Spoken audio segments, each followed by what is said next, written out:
గౌరవనీయులైన జగన్మోహన్ రెడ్డి గారు, నా పేరు ఆచార్యపేట బాబీవర్ధన్. పాత్రికేయుడిగా, పాత్రికేయ అభ్యాసన విద్యా సంస్థలో ఆచార్యునిగా దశాబ్దాల నుంచి దేశ రాష్ట్ర రాజకీయాల్ని క్షుణ్ణంగా పరిశీలిస్తున్నవాణ్ణి. మీ నాన్నగారి దగ్గర నుంచి మీ ప్రతి అడుగు గమనిస్తున్నవాడిని. ఈ ఎన్నికల్లో మీ పార్టీ ఘోర ఓటమికి మీరు తప్ప మరేదీ కారణం కాదు. అది ఎందుకో మీకు ఖచ్చితంగా చెప్పాల్సిందే, లేకుంటే మరోసారి మీరు దెబ్బతింటారు. ఎందుకు ఓడిపోయామో అంతుపట్టడం లేదనడం, ఇంత చేసినా ఓటేయలేదని జనాలపై నింద మోపడం, ఈవీఎం ట్యాంపరింగ్ జరిగిందని చెప్పి మరోసారి తప్పు చేస్తున్నారు.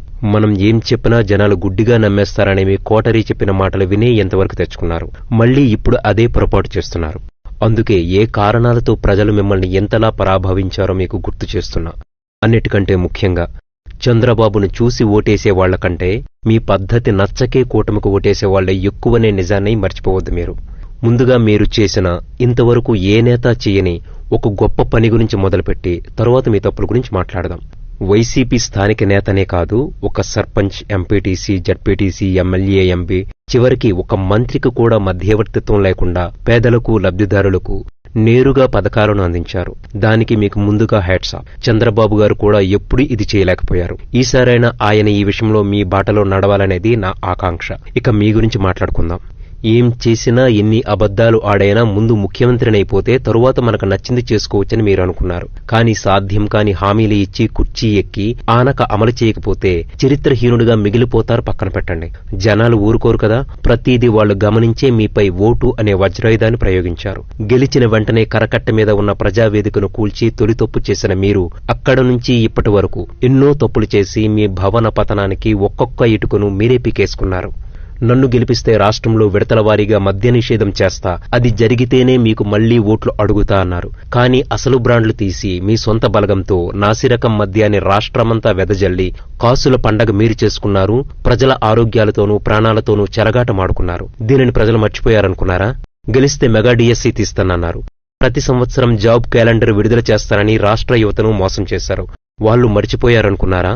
రాజధానిగా అమరావతికే నా ఓటు అని చెప్పి ఎన్నికలయ్యాక 3 రాజధానులన్నారు. అంటే జనాలను మోసం చేయడానికి ఎన్నికలకు ముందే ఫిక్స్ అయ్యారు. 3 రాజధానుల ఆటలాడి రాష్ట్రానికి రాజధానినే లేకుండా చేసి అమరావతిని అనాథను చేసి ప్రజల్ని క్షోభకు గురిచేశారు. అమరావతి కట్టడాలు పాడైపోతుంటే మీ పార్టీ వాళ్ళు కూడా బాధపడ్డారనే సంగతి మీకు తెలుసా? రైతులను, పెయిడ్ ఆర్టిస్టులని పదే పదే హేళన చేశారు. వాళ్లు ఎందుకు ఓటేయాలి మీకు? మీ తండ్రిగారి మీద ఉన్న అభిమానంతో గత ఎన్నికల్లో మీకు ఒక ఛాన్స్ ఇద్దామనే ప్రజల అంతరంగాన్ని గమనించక, నేను గొప్పవాడిని కాబట్టి ప్రజలు నాకు ఓటేశారు అని మీరు భావించారు. ఇదే బలుపు వాపు మధ్య వ్యత్యాసం తెలుసుకోలేకపోవడం. నేనే అంతా, అన్నీ నేనే అనే అహంకార ధోరణితో సర్పంచ్, ఎమ్మెల్యే, ఎంపీ, మంత్రులకు శాఖాపరమైన విలువ ఇవ్వక వాళ్లను ప్రజలకు దూరం చేశారు. 2-3 తప్ప మరెవరినీ మీ నియంతృత్వంతో ప్రభుత్వ విధానాలపై మాట్లాడనివ్వలేదు. అసభ్య పదజాలంతో దూషించడానికి తప్ప. రోజా, కొడాలి నాని, పేర్ని నాని, అనిల్ యాదవ్, దువ్వాడ, సీదిరి, వల్లభనేని వంశీ, అంబటి వంటి నాయకులే మిమ్మల్ని ఓడించారని ప్రజలు నమ్ముతున్నారని మీకు తెలుసా? చిన్న పెద్ద గౌరవం లేకుండా తాము ప్రజాప్రతినిధులమనే సంగతి మర్చిపోయి చంద్రబాబు, పవన్ కళ్యాణ్ వంటి వారిపై అసభ్యంగా అడ్డుగోలుగా వాగుతుంటే, బూతులు మాట్లాడుతుంటే వాళ్లను ప్రోత్సహిస్తూ మీరు మంత్రి పదవులిచ్చారు. ఎదుగుతున్న పిల్లలకు మీరు చూపించే దారి ఇదేనా? జనాలు అక్కడే మిమ్మల్ని సగం చేదరించుకున్నారు. నా ముఖం చూసి ఓటేయమన్నారు మీరు. ప్రజలు మీ ముఖం చూసే ఓటేయలేదనే నిజాన్ని ఎప్పటికైనా తెలుసుకున్నారా? మీ సలహాదారులే మీరు చేసిన తప్పులకు శహబాష్ దొరా అని పొగుడుతుంటే చేస్తున్న తప్పుల్ని మీరు తెలుసుకోలేక మరిన్ని తప్పులు చేశారు. వాళ్లు మిమ్మల్ని పక్కదారి పట్టిస్తున్నారనే సంగతిని గుర్తించలేకపోయారు.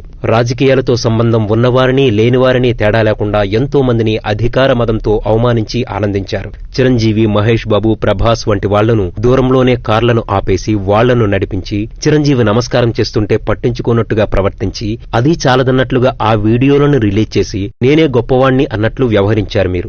ఆ ఘటనను తెలుగు ప్రజలెవరూ అంత తేలిగ్గా మర్చిపోలేదు. సొంత సామాజిక వర్గం అధికారుల్నే చుట్టూ మోహరించారు. అన్నింటా వాళ్లకే అవకాశాలిస్తుంటే మిగతా వాళ్లు మీకు దూరమవరని భ్రమించారా? సంక్షేమం పేరుతో డబ్బు వెదజల్లితే జనం నమ్మేస్తారని భ్రమలో జీవించారు మీరు. పోర్టులు, మెడికల్ కాలేజీలు తప్ప అభివృద్ధి పట్ల అవగాహన లేక పెంచుకోక దానిని పక్కన పెట్టేస్తే జనాలకు మండదా? రివర్స్ టెండరింగ్ పేరుతో పరిశ్రమలు రాకుండా చేయడం, పారిశ్రామికవేత్తలు పారిపోయేలా చేశారు. రాజధాని రైతులకు అనేక అవరోధాలు సృష్టించారు. సమాంతరంగా పేడు ఉద్యమాల్ని ప్రోత్సహించారు. కులాల్ని విడగొట్టి చైర్మన్లు నియమించి వారికి నిధులు, విధులు ఇవ్వకపోవడాన్ని జనాలు గుర్తించలేదనుకుంటున్నారా? ఎస్సీ, ఎస్టీ, బీసీ మైనారిటీలకు చేసింది తక్కువే అయినా ప్రచారం ఓదరగొట్టారు. దీనివల్ల మిగతా వర్గాలకు దూరమయ్యారు. ఆకాశమంత ఎత్తున అంబేద్కర్ విగ్రహం నిర్మాణం చేశామని చెప్పిన మెజారిటీ దళితులు మిమ్మల్ని మిమ్మల్ని విశ్వసించలేకపోయారు. హత్యలు చేసిన నాయకుల్ని వెనకేసుకు వచ్చినా ప్రజలు పట్టించుకోరనే మీ అహంకారం ఇప్పుడేమైంది? పైగా వాళ్లకే సీట్లిచ్చి మంత్రి పదవులిస్తారా? ఎంతో అనుభవం కలిగిన రాజకీయ దురంధరుడు చంద్రబాబు నాయుడిని చట్టసభల్లో ఘోరంగా అవమానించడం, ఇది గౌరవ సభ కాదు కౌరవ సభ అని ఆగ్రహించి మళ్లీ గెలిచాకే సభలో అడుగు పెడతాననే ఛాలెంజ్ చేసే వాతావరణాన్ని కల్పించిందెవరు? మీరు కాదా? పోలవరం ప్రాజెక్టు సందర్శన సందర్భంలో తెలుగు మహిళలు పాడిన పాటల్ని సభలో ప్రదర్శించి స్పీకర్తో సహా సభ్యులందరూ వెకిలిగా నవ్వడం ప్రజలు గమనించలేదనుకుంటున్నారా? ఏవో కేసులు తిరగదోడి అడ్డగోలుగా వాదించి చంద్రబాబును అరెస్ట్ చేసి జైలుకు పంపడం, 52 రోజులు బెయిల్ రాకుండా చేసి జనాగ్రహాన్ని మూటగట్టుకున్నారా లేదా? అచ్చెన్నాయుడిని ఈఎస్ఐ కేసులో ఇరికించి వైద్య సాయం అందకుండా వీధుల్లో తిప్పడం మీకు మేలు చేసిందనుకుంటున్నారా? రాష్ట్ర అధ్యక్షుడనే గౌరవం లేకుండా సభలో పశువుగా సంబోధించడం ముఖ్యమంత్రి స్థాయికి తగిన మాటేనా? జైలులో ఉన్న చంద్రబాబుని పరామర్శించేందుకు వస్తున్న పవన్ కళ్యాణ్ని దారిలోనే అడ్డగించారు. అనేక చోట్ల పవన్ సభలకు అనుమతి నిరాకరించి పవన్ ఎదగడానికి మీరే కారణమయ్యారు. పవన్ వ్యక్తిగత విషయాల మీద చౌకబారు విమర్శలు చేశారు. ఇక సోషల్ మీడియాలో ట్రోల్స్ అయితే నీచత్వానికి పరాకాష్ట. అత్యంత నోటిదూల తారామణి శ్రీరెడ్డి నోటికి తాళం వేయకపోగా సునక భావప్రాప్తి పొందారు. సూపర్ స్టార్ రజనీకాంత్ మీద సైతం చౌకబారు విమర్శలు చేసిన వాళ్ళని కనీసం మందలించారా? ఉన్నత విద్యాసంస్థల్లో మితిమీరిన రాజకీయ జోక్యం, విద్యాలయాల అధికార పార్టీ కార్యాలయాల అన్నంత పైత్యాన్ని ప్రదర్శించారు. రేపల్లె దగ్గర స్కూల్ పిల్లాడిని పెట్రోల్ పోసి తగలేసిన నిందితుల్ని కాపు కాశారు. జనాలు పట్టించుకోరనుకున్నారా? కోడికత్తి కేసులో కోర్టుకు హాజరవ్వకుండా ఓ యువకుడిని 5 ఏళ్లు జైలులో మగ్గేలా చేశారు. మీదేనా జీవితం? ఆ యువకుడితో కాదా? ఇష్టారాజ్యంగా వసూలు చేస్తున్న మంత్రులు కొందరు ఎమ్మెల్యేలను నియంత్రించలేకపోయారు. పాత్రికేయుల అక్రిడేషన్ విషయంలో కూడా అలవికాని నిబంధనలు తీసుకొచ్చారు. వారికి ఇస్తామన్న ఇళ్ల స్థలాల హామీను 5 ఏళ్లు సాగదీశారు. నిబంధనలకు విరుద్ధంగా యూనివర్సిటీల్లో రిటైర్ అయినా సరే అయిన వాళ్లైతే మళ్లీ విధుల్లోకి తీసుకున్నారు. ఉత్తరాంధ్ర సుజల స్రవంతిని నీరు కార్చారు. కేంద్రీయ గిరిజన విశ్వవిద్యాలయానికి స్థలం కేటాయింపు విషయంలో తాత్సారం చేసి నిధులు కోల్పోయేలా చేశారు. విశ్వవిద్యాలయాల్లో అధ్యాపక నియామకాలు చేపట్టకుండా ర్యాంకుల పట్టికలో కిందకి జారేలా చేశారు. శారదాపీఠానికి అడ్డగోలుగా భూమి కేటాయించారు. ఆశ్రమానికి ప్రభుత్వ ఖర్చులతో 4 లైన్ల రహదారి నిర్మించారు.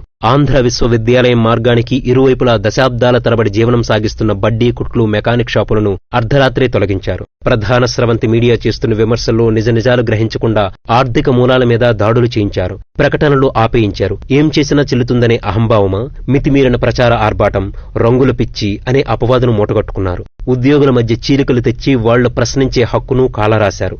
పర్యటనల సందర్భంగా పచ్చని చెట్లను నరికేసి పర్యావరణాన్ని నాశనం చేశారన్న విమర్శను మోశారు. విశాఖలో ప్రఖ్యాత పర్యాటక ప్రదేశమైన ఋషికొండ గుండెని తొలచి విలాసవంతమైన భవనాలు నిర్మించి ప్రతిపక్షాల, ప్రజా సంఘాల, రాష్ట్ర ప్రజల ఆగ్రహానికి గురయ్యారు. తెలుగు వాళ్లే కాకుండా దేశ ప్రజలంతా విశ్వసించే తిరుమల తిరుపతి దేవస్థానం ప్రతిష్టను దిగజార్చడానికి మీరు చేసిన ప్రతి ప్రయత్నాన్ని ప్రజలు మర్చిపోలేదు జగన్. విగ్రహాల తలలు చేతులు నరికేంత, రథాలు తగలబెట్టేంత స్వేచ్ఛ ముష్కరులకు ఎవరిచ్చారు? అంత ఘోరం జరిగిన తర్వాత మీరు స్పందించే తీరు ఎందరిని గాయపరిచిందో మీకు తెలుసా? నిరుద్యోగ యువతను పూర్తిగా విస్మరించి భవిష్యత్ మీద ఆశలు కల్పించలేకపోయారు. సొంత మీడియా సంస్థల్ని సర్కారు బాకాలుగా మార్చేశారు. ఇప్పటికీ అదే ధోరణి. 5 ఏళ్ల పదవీ కాలంలో ఒక్కసారైనా మీడియా సమావేశం ఏర్పాటు చేశారా? మీడియాని ఎదుర్కోవడానికి భయపడ్డప్పుడే మీ ఆత్మసాక్షిని పరిగణలోకి తీసుకోవాల్సింది. మర్డర్ చేసి డోర్ డెలివరీ చేసిన వారిని, సొంత బాబాయి హత్యకు కారణమైన వారిని అందలమెక్కిస్తే జనాలు పట్టించుకోరనుకున్నారా? సొంత తల్లిని, చెల్లిని ఇబ్బంది పెట్టారు. నీ బూతుల అనుచరగణం నీ చెల్లిని అంటుంటే మీరు ఆనందించారు. పైగా తన చీరపై మీరే కామెంట్ చేశారు. జనాలు వదులుతారనుకున్నారా? చివరికి ఎన్నో కష్టాలు పడి, మాటలు కాసి, అవమానాలు ఎదుర్కొని మిమ్మల్ని గెలిపించిన కార్యకర్తలను కూడా మీరు నిర్లక్ష్యం చేయలేదా? వాళ్ళకేం మర్యాద దక్కింది? చివరిగా ఒక మాట, సంక్షేమ పథకాలు అందుకునే ఒక రైతు డబ్బులున్నాయి ఇచ్చేస్తున్నారు, డబ్బులైపోతే ఏం చేస్తారు సీఎం గారు అని ప్రశ్నిస్తే మీ సమాధానం ఏంటి? రాష్ట్రానికి ఈ 5 ఏళ్లలో మీరు తెచ్చిన ఆదాయం ఎంత? చేసిన అభివృద్ధి ఏంటి? రాజ్యాంగానికి కట్టుబడి మరికొన్ని అంశాలను నేను ప్రస్తావించడం లేదు. అవేంటో మీకు తెలుసు, నాకు తెలుసు, ప్రజలందరికీ తెలుసు. నా రాజ్యం నా ఇష్టం అని ఇలా ఎన్నో చేశారు. ఇన్ని చేసి అయ్యో ఏం జరిగింది, అంతుబట్టడం లేదే అంటే ఎలా అవుతుంది చెప్పండి జగన్? పాపం మీకు అర్థం కావడం లేదేమోనని జనాలు అర్థం చేసుకుని మరోసారి కూడా అర్థమయ్యేలా చెబుతారు. అప్పుడు అర్థమవుతుంది అంతా మీకు. నిశితంగా పరిశీలన చేశాక సమతౌల్యం పాటిస్తూ వాస్తవ పరిస్థితులను మాత్రమే ప్రస్తావించాను. కొన్నిటిని విస్మరించినా కావాలని మాత్రం కాదు. ఎందుకంటే నేను ఏ జెండాను మోస్తున్నవాణ్ణి కాదు, జనం అజెండానే గౌరవించేవాణ్ణి. నిజం, ఇజం ఎప్పటికీ నిలుస్తాయనే నమ్మినవాణ్ణి.